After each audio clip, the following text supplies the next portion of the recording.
Welcome to the Lemonade Stand Stories podcast. Tune in every Thursday as we share inspirational stories from the world's greatest creators, entrepreneurs, and go-getters about how they've turned life's lemons into lemonade. And now, here's this week's host, the president of Lemonade Stand, John Roa. Just want to welcome you in, Camryn Bynum. This past year for the Minnesota Vikings, had an amazing rookie year. So excited to have you on the show today, Lemonade Stand Stories. Cam, welcome in, man. What's going on? Thank you for having me. I'm excited to be here. I just got to chat with you for a few minutes here before we started, and you have a really cool story. So we're going to dive into that in just a little bit. But first, I just want to talk a little football, if that's okay with you. Kind of just get it. That's what we love, right? We love some football. All right, I got the quintessential safety question for you. This is scenario A: man coverage. Your cornerback just got beat on an out and up, and you're safety help. That's scenario A. Or scenario B, the running back just blew through, untouched the A gap, and you're the last man standing. Which scenario are you taking? Safety for the Minnesota Vikings. Which one is the one that you got to go with? Scenario A or B? Run, because I feel like that's way tougher, and the percentages of scoring is way higher. He already got the ball. And that deep ball, he still has to catch the ball. He still has to throw a good ball. But that run, that's the one. That's what we get paid for, to save those. Because your safety, you got to make those tackles. But those are the hardest tackles to make when they bust wide open into the middle of that field. And you've done some. I got to watch some tape from this past year. You've done a lot of just that, right? Doing some amazing things on the field. What was rookie year, right? What was the moment where you kind of stepped out on the field? Was there somebody you saw where you're like, dude, I'm here? No, I would say the time where it hit me is when we went to a dinner. We went to a DB dinner. That's when it first hit me that I'm in the NFL, because I walked in and they opened, it looked like a secret door in the wall. And they said, come down here. And we had like our own private room in the restaurant. They had all the down there. And I was like, wow, this is what the NFL is like. So aside from any football stuff, that was my like starstruck moment of, wow, I'm really in the NFL. Did they make you pay? Not me, thankfully. Thankfully I got good vets on my team. They didn't try and kill my wallet. I'm super thankful for that. Dude, that's awesome. That's so cool. One of the games I watched this year was the Ravens game, right? Right. And that was a tough. I know it was a tough one, but it was a really good game. Honestly, it was an amazing game. Went to overtime. You made a couple big plays in that game. So that was a really good, great game. What's that? Was that the game or the moment where you're like, man, I belong here? That was the moment where, yeah. Because my coach, I wasn't supposed to be starting that game. Our starter, he ended up he had the COVID test that morning, tested positive. So a few hours before the game, my coach calls me, says, you're starting today. Man. Let's get it. I wasn't nervous at all because I knew my preparation was there. I knew I've been preparing for whatever to happen all season, and ended up getting to start that day and was fully prepared. Because throughout the week, I prepare as if I'm a starter. So I got in there and was able to do my thing and show the coaches, show everybody that I've been paying attention. I'm not that rookie that's been sitting just twiddling my thumbs in meetings. I've been paying attention, and I'm ready to play some ball. And you definitely played some ball that day. You've done so this last year. What are you looking forward to this next year coming up? I just probably capitalizing on everything I've learned this whole season. This is my first year ever playing safety. So that was a pretty tough transition mentally. You got to think a lot more. You got to talk a lot more as the quarterback of the defense. So now with this knowledge that I got my first year, I feel way more comfortable back there. Got a lot of reps under my belt. So I'm just excited to see how good I could be. You played at Cal, right? Yep, played at Cal. So you're playing cornerback for Cal, right? Yep, my whole entire life. So, and what is that transition when did you know going into the draft that man, I might be moving to safety, or did you get drafted and they say like, hey, now that you've trained your whole life for this position, we actually think you're going to move here? Yeah. So I would say every single team during interviews, like at the combine and everything like that, every team asked if I'd be willing to play multiple positions or play other positions if they need me to. I'm like, duh. Like, I'm going to do safety. So Yeah, I had an idea. And even when I was at Cal, I took pride in actually learning the whole defense and trying to know what the safety's doing, know what the nickel, linebacker, what everybody's doing. Because as a corner, that all affects me. So I've been learning the full defense and safety position for a while now, but just never played it. So when I got there, it was a tough transition mentally, just changing. So you're a corner, you're there, you're guarding your guy, you're locked on most of the time. But as a safety, you got to open vision. You got to have eyes everywhere. Got to be able to see everything. Routes coming from both sides of the field. You're in the middle, so you have a lot of different angles. So that's just something. It just took reps. That was like probably the biggest thing, just reps and practice reps, and preseason was vital for my development. So you went to Cal, played cornerback. You grew up in Corona, California, pride of Centennial High School. Yes, sir. Those are the guys down the road that we didn't like. I'm from Riverside, so we didn't like them. That's okay. None of y'all could beat us. No, we couldn't. You guys actually, I mean, that had to be athletically one of the best when you're going to school. You graduated what year? 16. 16. Was it EK was there playing basketball, right? Yeah. I mean, athletically, you guys had to have one of the most stacked programs in the nation. Basketball team was crazy. Football team was crazy. I'm sure I know our track team was pretty solid too, but yeah, we had a good athletic program there overall. It was cool. Biggest name to come out of Centennial. Come on. I'd say Vontez Perfect. Vontez, man, I'm saying Cam though is coming up, right? Yeah, he graduated in 08. So as a kid, I was there watching him, and he made me want to be a linebacker. That's awesome. There's been some big names coming out of there, and man, it's really cool to see you kind of, stay with your roots and kind of develop out of Corona, California, and really be still a big part of your community and what's happening there. And why don't you tell us a little bit about that journey overall? Like, how did you get into football, and what did that look like? Like, was it your whole life grew up and you're like, man, I want to play football, I want to play, in the NFL, or was it something as you started playing for Centennial, for Cal, where you're just like, man, this might be it. I might be able to take this all the way. Okay. So I think I've had a clear vision pretty much my whole life of football is going to be my thing. I love football. So I don't think ever since I've been playing flag football, I don't think there's ever a day where I didn't want to like take this and run with the football thing. I played every sport, played basketball, soccer, baseball, swam. I did everything as a kid, but basketball and football is what I stuck with. Football was always my number one. Once I got to finish 8th grade, cut basketball, was like football. I'm not going to the NBA. Let's be realistic here. So I was like, football is my best sport. I have the most fun playing it. So I'm like, let's take this and run with it. And my process is different than most other people that are in the NFL. A lot of my friends and peers in the NFL, they were always that guy and always super good at football, freshman year, starting on varsity, stuff like that. But for me, I'm the opposite. I was trash my sophomore year of high school. A lot of people are getting offers then, and I'm 5th string on JV. And that's when I had to like really go back to, okay, why am I doing this? Do I want to make it? Yes, I do. So how am I going to get myself out this hole? And just had to figure out a process and figure out a way to if I really want to do this football thing, how am I going to earn a starting spot? How am I going to get to college?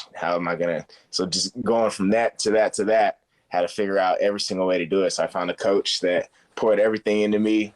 We did 5 a.m. workouts every day before school, go to school, work out there, do practice at school, then go back to the facility after and train with that coach again. So it was just like I lived and breathed football, and also had to obviously keep my grades up.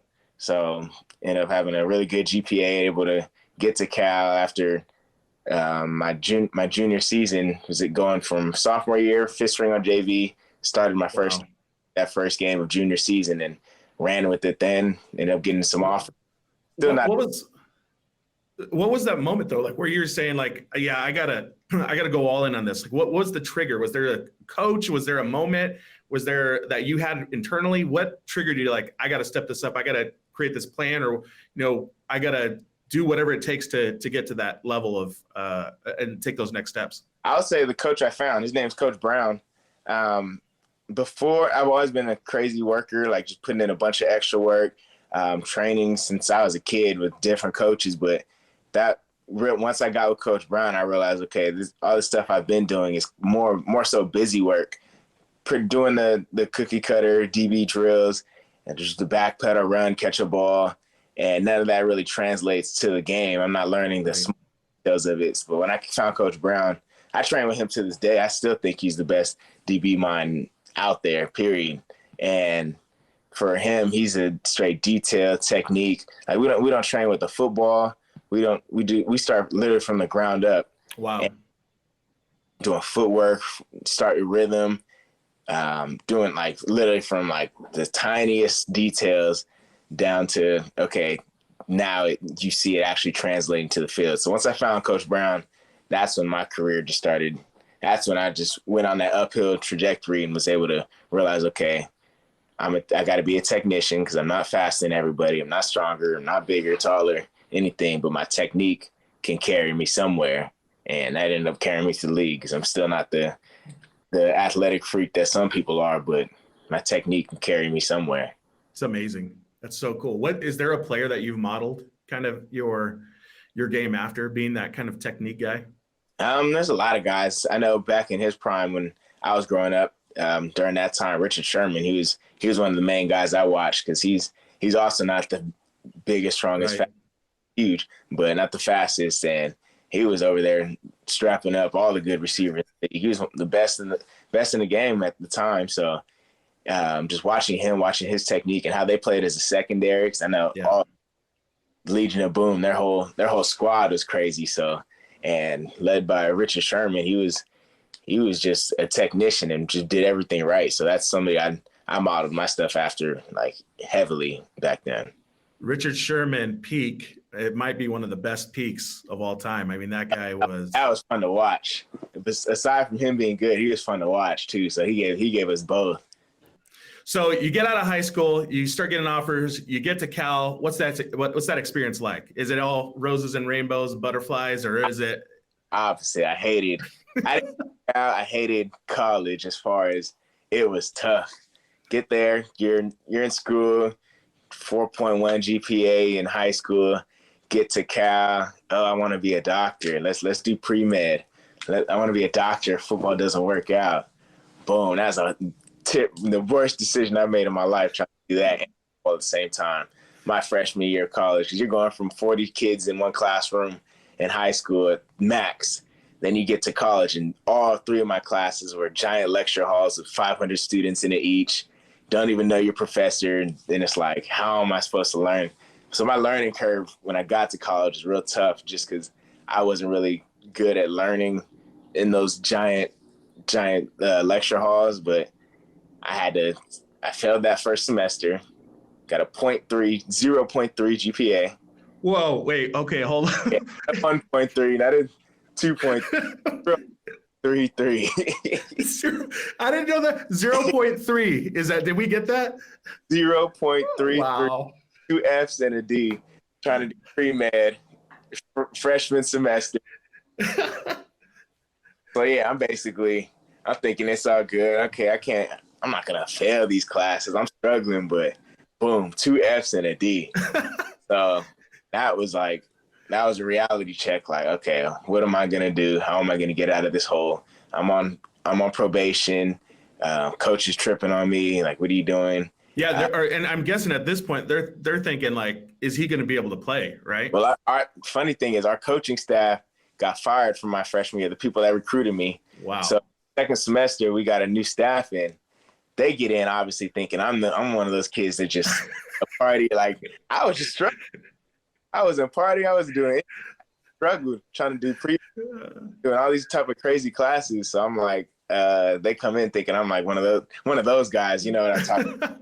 One of those kids that doesn't care about athletics, just here to just be on the team. So I had to check myself, and really same thing when I was in high school with the sophomore year not playing. And I had to check myself and just be like, okay, how am I going to get out of this? What is my process I'm going to do? So did that same thing and started actually taking advantage of the resources I had as far as tutoring, and just started literally from the ground. How can I fix this? Okay, first semester, I didn't do my readings. That's one thing. I was lazy with my readings. So, okay, now I have to start reading. Okay, now I have to use my tutors and get my essays done a few days in advance so my tutors can help correct it and tell me what I can do better, and do everything basically that I didn't do my freshman year.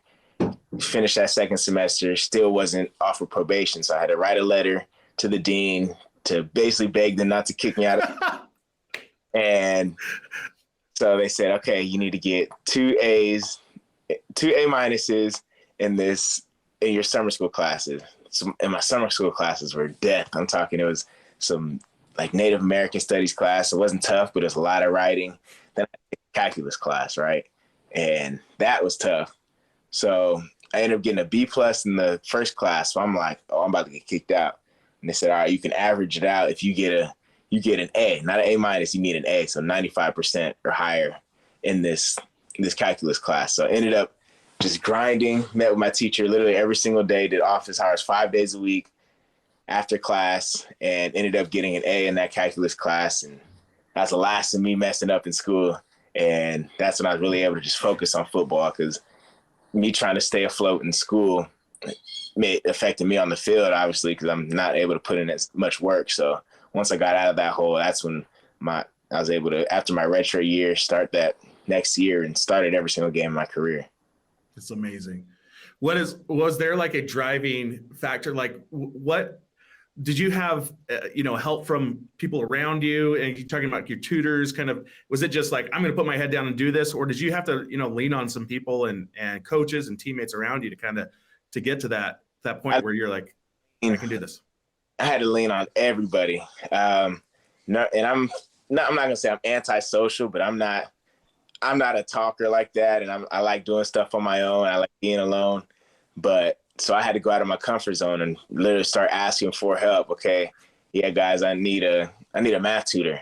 I need a writing tutor. So everything. My guy Joel, I still talk to him to this day.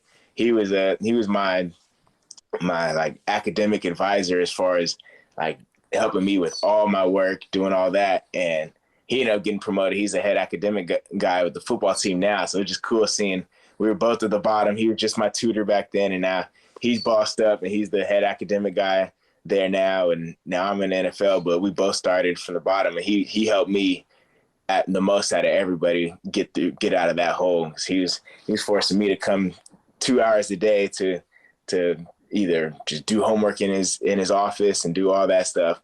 And that was probably the biggest thing, was community in that whole time, just leaning on everybody, accepting that people are here to help me and not everybody just trying to just tell me to just do stuff. They actually want to see me win. So I'm super appreciative of everybody at Cal. And so you're going through Cal, everything's starting to come together for you. You get drafted. What's that process like, man? Are you nervous, scared? Are you pumped up, excited?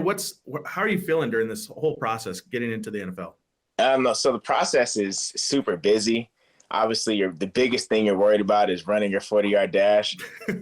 So you're literally training months. For us, I was in the COVID year, so our combine was it was all medical stuff, and they only invited some people to get medical screening out in Indianapolis. So everything else was all pro day. So we knew we had an extra month to work on our 40s, so that was nice. But I would say it's stressful because I'm not a person that stresses out a lot, and I kind of just let God handle everything as long as I put in all the work that I possibly could.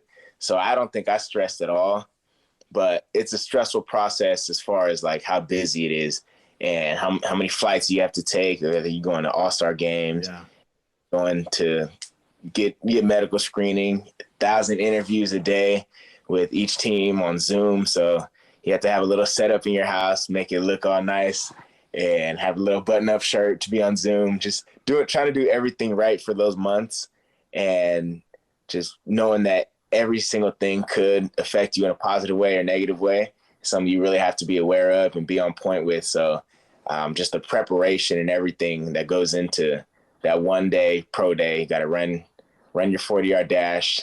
Then after that, the 40 doesn't matter anymore. Now it's back to real football. So you spend all that time worried about that 40. And after that, you're never going to have to run another 40 in your life. So you got to get ready to actually play some ball. And that's when draft day gets exciting, because that's when you know where you're going. And I wasn't stressed out for draft day or nervous at all either. The whole process, I was like, I would not read any projections, not ask anybody for any type of like what round do you think I'm going in, any of that. I just wanted to be fully thankful where I was going, and fully just, okay, let's let God handle this and not let me try and speculate where I'm going. Let me just be thankful whatever round I get drafted and whatever team I'm at, and ended up working all out.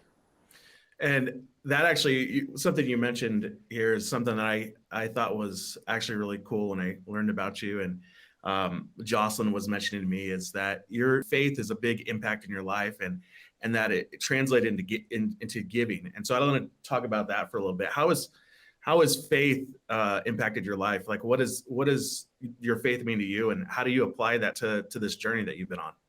I think obviously faith is everything to me. That's the number one in life and anything. And I would not be anywhere close to where I am without God and without just his grace, because obviously we don't deserve anything. And it's all from what he did, nothing that we can do. But I think I go back to Colossians 3:23, where it says, do everything wholeheartedly as if you're working for the Lord. And for me, I would feel like it's almost disrespectful to God if I didn't work as hard as I could at this gift that he's given me. So just through my whole life, I've been aware of that and knew that, okay, how can I be a good witness of God to others? Let me start by worrying about me and working as hard as I can and not being lazy, having a good attitude when things are tough. And I think that affects people more than me just screaming everything out, talking about my faith. And okay, now I'm lazy. Now I don't treat coaches well. I'm not a good teammate. All that would be hypocritical. So just that verse is something I've always leaned on through my whole process of, let me be the hardest worker in the room. Let me be the best teammate. Let me put myself last, and that'll end up getting me somewhere, whether it's to the NFL or to any other job. It'll work out because God's promises are always faithful. And that's something that I always knew and was aware of, and thankful that I was able to see that from a young age. Man, that's such a cool perspective, right? Like, I think a lot of people too, they talk about their faith and how God's got them somewhere. But I think what you said is actually really important. And it's almost like, hey, even if I didn't make it, right? Like, even if what I expected my dreams to be, or my plans, mm-hmm. I'm just going to trust that God's plan is what's most important. That I'm just going to have faith and trust in him. I think that's really, really important and super cool to hear, because I think a lot of people, if something goes wrong, they have faith up until the moment when something goes wrong, right? That's tough. Then you start questioning God, and doubting, but it's like, okay, maybe God has given me this tough circumstance. Maybe I failed my first semester of college to maybe push me a little harder and realize and be where I'm at, and realize that this is all a gift. So let me not take it for granted by not doing everything right in every aspect of my life. So I saw that as a gift, and even though it was tough and almost failed out of school and had to tell my parents I just wasted a scholarship, but God used it for a way to glorify him, and it did. So that's all you can do when stuff gets hard. It's awesome. So you're in the NFL now. What's your first big purchase? Like, what are you doing? Let's see. I'll go with two. So first thing, bought a house in Texas for my family, and to get out of California taxes. That's the main reason. I like to say that's the main reason, but yeah, I ended up loving Texas. I trained out there, great church out there that I go to. So that was my first big purchase, got a house. And my fun purchase, I bought some pianos. That's my expensive thing that I love. I don't buy chains, necklaces, jewelry, any of that. My expensive thing that I love is pianos. So I bought one for my place in Minnesota and one for out in Texas. So that's those are my big. We'll get back to the pianos in a second, because it's actually really cool. So you're buying your family a house, right? Is that what you just said? Like, Right. What is that like? How cool is that, right? Like, how does that feel, like being able to provide for your family in that way? Oh, it's super nice. Especially my family loves Texas like me, so it's like it's just a blessing for them to be able to. Like when they're there, we're all there. It's like so happy. Like, okay, we're finally able to just get up and go somewhere and not have to spend crazy money on worrying about, okay, is this a vacation? We got to pay for a hotel, pay for this and that. Everybody just able to go there. Friends are able to stay there. I just felt like it's an avenue to bless other people, whether it's letting a friend stay there if they're ever in Texas, or anybody wants to come hang out, go out to Texas, everybody come. It's a big house for just for everybody to be able to stay in. So it's just a blessing to be able to be a blessing. And I think that house has blessed a lot of people, just giving us opportunity to get out of California. It's so cool, man. It's crazy too, because like we have this program here at Lemonade Stand called Build and Bless. And it's kind of almost the same story that you just told, right? It's building something special, going all in and doing something cool with what we have, so that way we can use it to bless others, right? So we can use our resources to take care of the less fortunate, or to sow into people. And it's actually really cool. We do it by actually taking money every single month and giving it to each of our team members, so they can bless somebody in these micro situations, right? Like where, buying something for somebody at the drive-through, or, you're sending flowers to somebody who might have just, got sick or something like that, right?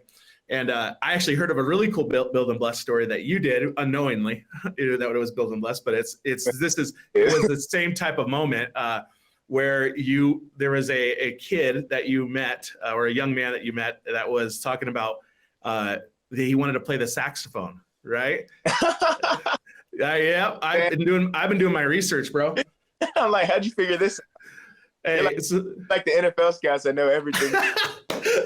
I've got my sources. So this young man was talking about wanting to buy a saxophone, and you connected with them. Tell me a little bit about the story, because I think it's actually really cool. Okay, I'm glad you brought that up. I completely forgot about that. That's like, I haven't heard this story in a minute. So yeah, we were at a big church conference called Awaken. It's a church in Texas that I go to, Watermark Community Church, and he was sitting behind us. Our group made friends with his group. Obviously, you're in church, you're trying to meet everybody, be cool with everybody, and saw young adults. So we were there, and we were talking about music. And I'm almost my second year of learning music, and I obviously fell in love with music to be 2 years into it, starting learning music at 20-some years old. Not a lot of people do that. But so I heard him talking about he wanted to start playing saxophone. He did as a kid and wanted to get back into it. But he was just talking about, it's too expensive to get back into. I don't have a saxophone, because I think he said like he's not in band anymore and not in school, so he can't obviously rent one from the school like they used to be able to. So he's saying it's expensive. I'm like, let me bless you. I was in my head, let me bless you and get you an instrument, because I know how life-changing learning music can be, and how just good it is for just your brain, soul, everything. You be able to worship, you be able to just have fun. There's so many different avenues of playing music. So I was like, hey, what kind of saxophone do you want?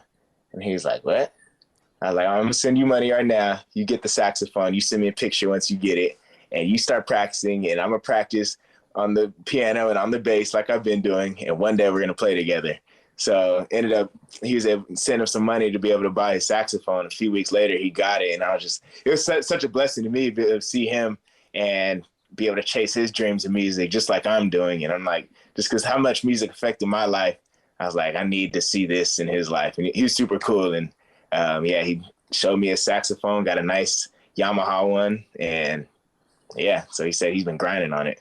That's amazing, man. I can't wait to see that video one day of you and him playing together. It'll be a minute. All right. Last couple quick questions here. So rookie year's over. It was a good year, but I know your guys' goals got to be next year playoffs, right? You're looking forward to it. Nothing less. We're not settling for anything less than that. When you guys get together, like preseason, right? How do you guys like goal that out? Are you saying like, do you guys look forward to like, we have this big goal for the playoffs for the Super Bowl, or is it like just 1 week at a time, you know, the regular, you know, cliche that everybody has, just one game at a time, you know, how does that look? One game at a time, but being aware of where you want to be. So it's like you're aware of that we're trying to win a Super Bowl. So how are we going to take care of this week to make that possible?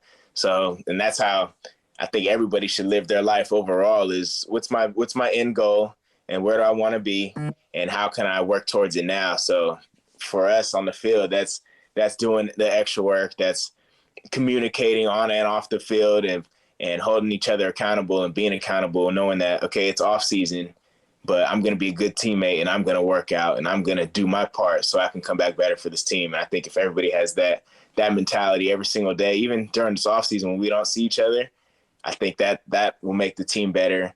And obviously once we get there for OTAs and do all the off season practices, that's the start of the season right there. So just having that end goal in mind is, okay, we want to win a Super Bowl. We want to make the playoffs and win the close games that we lost last season. We need to pull those out this year, and the whole story will be different. And doing everything right on the front end right now will affect it later. So taking it literally one day at a time of how can I get better today is, I think, the best attitude to have. Last question. If you had an opportunity to go back and tell little Camryn of 2015, 14, or even younger, okay, like, hey, this is what you need to do, right? Or like, don't avoid this. What is the advice that you're giving to yourself if you could go back in time? And I would say obedience. You may not see it now, but God is telling you these things for a reason, and obedience to everything, as far as everything that the Bible says, and listening to your parents and doing and getting in community and knowing that you have other believers in your life. So I would say getting that unlocked first and foremost. And to the younger Cam, football and school side, I would say embrace all the challenges and know that stuff is going to be tough, but that's the best. That's where you grow the most in the tough parts. Because I know growing up, I hated being that in my sophomore season. That was my worst year of football. I was good youth football, then hit that wall sophomore year. And I would say embrace it and figure out how to learn and how to grow through those tough times, and knowing that it's up to me if I get out of that or not. So whatever bad spot you're at in life, young Cam, know that find the process, find a way to get out of it, and you can do it as long as you're staying obedient and doing everything right with your faith. And that'll take you wherever God wants you to go. It may not be where you want to go. And I'm blessed to have been able to go where I'm at, where I've wanted to go at for my whole life. But if it didn't work out, I'd still be just as content. Cam, this is amazing. You did awesome. This is such a cool interview. Thank you so much for sharing kind of stories about your faith, about your journey. Super inspiring. Looking forward to this next year with the Vikings and following your journey, man. Really appreciate you, and super excited to see what God has for you next. What comes up next, man. Appreciate you. Thanks for having me. I love what you guys are doing up there, and letting people tell their stories of how they, not all the cute and good, pretty stuff that we see on Instagram. This is all the nitty gritty stuff that you guys show. So I love that. Man, appreciate you so much. Thank you so much, man. Have a great one. Yep, you too. Thanks so much for listening to the Lemonade Stand podcast, and we hope you enjoyed this episode. Be sure to subscribe to the podcast on whatever platform you use to be alerted when we release new episodes. We'd also love to hear your feedback in the reviews, and if you or someone you know has an awesome Lemonade Stand story, please reach out to us on social media and let us know. Thanks so much, and have a great day.